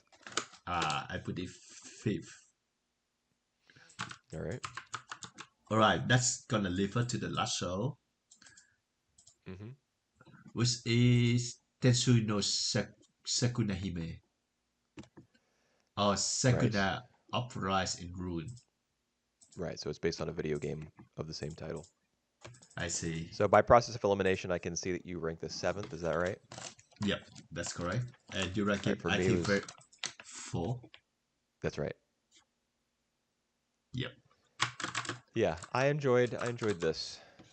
I like the lofty realm, all the depictions of all the different like minor gods hanging out. Not just Sakuna and what's her name? Kokoro? Yeah, Kokoro.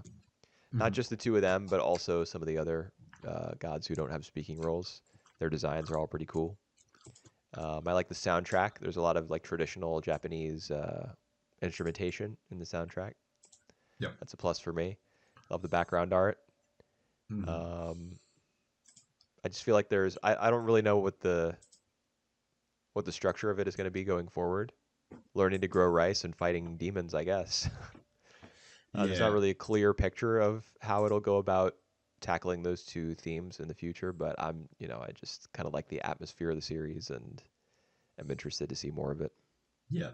It takes me some time to actually get used to the character designs because it doesn't look like it looks like a kid show for one thing.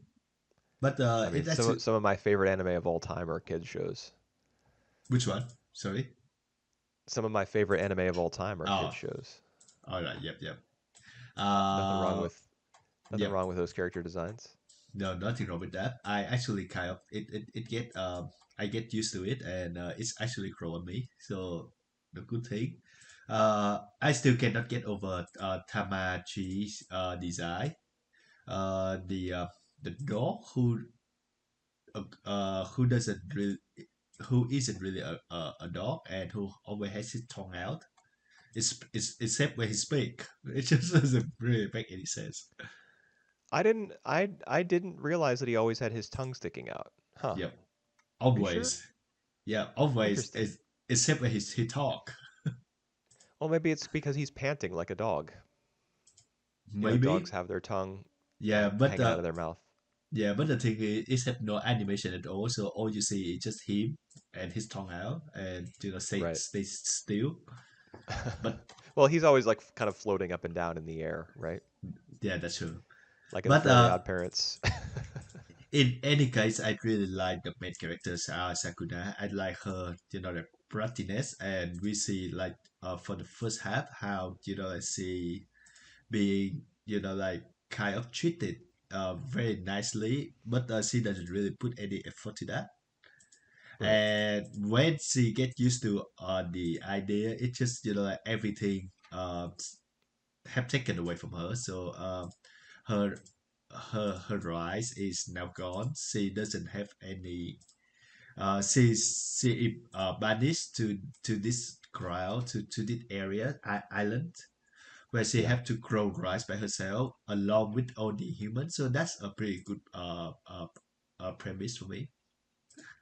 Yeah, I'm interested. And Yeah, it's not only a place where she's going to have to cultivate the land and fight off any demons that attack them. It's also the place where her parents were last seen, yeah, because her father's the god of war and her mother is, I don't know, some goddess, maybe also formerly the goddess of the harvest.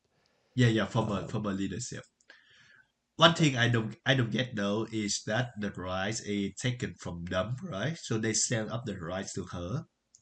Yeah. So they might have been alive, but it just for quite some time that Sakuna haven't seen them. Is that how that is? I don't think that they're continually sending rice up to the lofty realm. I I see. think they just stockpiled a lot of it in the past, and they grew so much of it that there's still a bunch left over. Yep. Well, and Sakuna And just kind of use it, what's that? and Sakuna just kind of like use it and offering that to Kabuhisuki, and Right. Yeah, the that is so big gone. goddess. Yep. Yep. Yeah. Yeah. I like all the little touches in the character design of the like the little, I don't know how to describe them exactly, but the things that Oh, characters have behind them to kind of the hello. represent their godhood. Yep. Yep. Yep. Like she's got some weird thing behind her, like some squiggles. Yep. I don't know what they are or what material it is. And Kokoro wa has the gear that's always Yep. behind her, indicating that she's like the goddess of invention or I technology. I thought at first that it was like the clock. So it's like So she did I. kind of yeah. So she kind of like the goddess of time or Yeah. something. I mean, if she were the goddess of time, she would definitely have more responsibilities, True. because she doesn't have any right now. And I think that's something that the show emphasizes in its direction. For example, on the receiving platform where all the gods gather to get their duties Hmm. from the big goddess, who's I also wrote her name down. You just mentioned it. Oh, Kamuhitsuki. Yep. When they're on that little receiving platform, and uh, Sakuna is called forward first. The shot that you get is actually it's not of Sakuna, it's of Kokoro wa. You see her face as Yep. Sakuna walks through the frame. Yep. Yep. Yep. Um, so you can tell that um, Kokoro wa really wants to serve in a more significant capacity. Yep. So that makes me think, because some attention was paid to her character in that manner in this episode, that we won't be restricted only to the lowly realm, the human realm. In future episodes, we'll probably see a little bit of the lofty realm too, and check in with Kokonowa and I don't know, True. some of the But other divine characters. yeah, but the thing is, Sakura, the place where Sakura Band is not a lonely room. I think it's like um just a faraway island that connected to the devil demon realm or something. So Um, that could be, but it seemed to me based on some of the dialogue about like how are we going to get there? Well, like, is it below the sea? And yeah. Kokorowa says something about, people do say that there are clouds at the bottom of the sea, Mm. as though like that's something you have to pass through to get to another realm. Kind of made me think that that's where they were headed, like the lowly realm, the human world. Yep. But I don't know, maybe not. Yeah, because I also remember that the goddess Kamuhisu Ki talked to the all of the humans, saying that there's always the priest that appear, so you have Yeah. to wait until the priest appear in order to walk back. So it might take some time for them to return to their the lowly road, but I don't mind that either. I mean, I'm pretty sure that at the start of episode 2 they'll be back already. I doubt it'll pick up with them still on the boat, Yep, yep, true. but we'll see. It could. I mean, because that would give the characters a chance to talk to one another because we still need to learn a lot about the human characters. Like I didn't remember any of their names. Yep, Um, and yep, there's more of them than there is of Sakuna. So we got to figure out what their deal is. yep, yep. And yeah, the thing is they decided to leave their human room, the lowly room, in order to go here. So I reckon that they all had their backstories. Yeah, and a lot of them So probably have to do with war and famine, yeah, because that's what the adult the adult man of yeah, the group, or maybe he's not even an adult, maybe he's just a big guy. Um, yeah. he says at when Kokoro was like, if there's negative stuff going on in the lowly realm that affects the lofty realm, and he says, well, then you better buckle up because Mm, people are starving to death and killing each other yeah, in our world. yeah. So it will be interesting to see. Um, Yep. yep. So I put it seven. Like we said. Yeah. For me, number 4. I'm definitely interested, especially because the director of this show directed The Eccentric Family season 2, Hmm. or both of them actually. In fact, the last 4 anime that he's worked on were Eccentric Family season 2, the Whiskey movie from PA Works from All last right. year. I don't know if you remember I know. reading I know. anything I know. about that. Yep. Yeah, I'm aware of and that. then this and then this Huh. show. Those are his last 4 works, his 4 most recent works. And I Very kind of get interesting. an eccentric family Vibe. vibe from this show, only in like the um, just how green everything is. Whenever there's a shot of like trees or plains or whatever, just the attention paid to making everything look kind of lush and verdant, and very alive seems to me like a signature of his, perhaps. Mhm. So it's not as though the style of the backgrounds in this show are similar to the backgrounds in Eccentric Family, which are a bit more, a little bit brighter, a little bit more contrasting in their use of color. But I don't something gives me a similar there's a similar air to both shows somehow. Yep. All right.